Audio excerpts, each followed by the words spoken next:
contratos de concessões ferroviárias no Brasil, que iriam até 2027, começaram a ser renovados antecipadamente em 2020 pelo governo federal. Em Minas, 3 concessionárias entraram no processo: a Estrada de Ferro Vitória-Minas, a MRS Logística e a Ferrovia Centro-Atlântica. Dessas 3, apenas a FCA não teve o processo de renovação finalizado. As demais receberam concessões das respectivas malhas até meados da década de 2050. Neste ano, o governo federal tem intenção de rever as condições de alguns desses contratos. Entre eles estão os das 2 ferrovias mineiras, o da MRS Logística e o da Estrada de Ferro Vitória-Minas. O governo federal questiona, por exemplo, o abatimento dos valores de investimentos previstos no contrato anterior, mas ainda não realizados. Com isso, a Vale foi notificada a pagar mais 25,7 bilhões de reais relativos às estradas de ferro Carajás e Vitória-Minas, e a MRS Logística a pagar mais de 3,7 bilhões de reais. Atualmente, os investimentos a serem realizados pela Vale, segundo o novo contrato, estão distribuídos da seguinte forma: Minas Gerais ficaria com cerca de 9% do que será investido pela empresa, enquanto Mato Grosso, por exemplo, receberá quase 80%. No caso da MRS, a situação se repete. Minas deverá receber pouco mais de 9%, enquanto São Paulo ficará com mais de 80% dos investimentos. Apesar de a previsão de investimentos em Minas não chegar a 10%, cerca de 80% da malha da ferrovia Vitória-Minas e cerca de 50% da MRS estão no estado.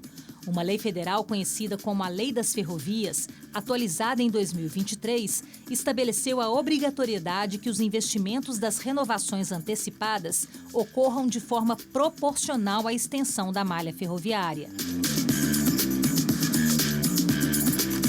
A Assembleia de Minas, junto à sociedade civil e por meio da Comissão Pró-Ferrovias Mineiras, está mobilizada desde a época do início da renovação dos contratos, em 2020, para que a divisão dos investimentos seja maior para Minas Gerais. A atual reabertura das negociações abre oportunidade para que o Estado receba o investimento devido.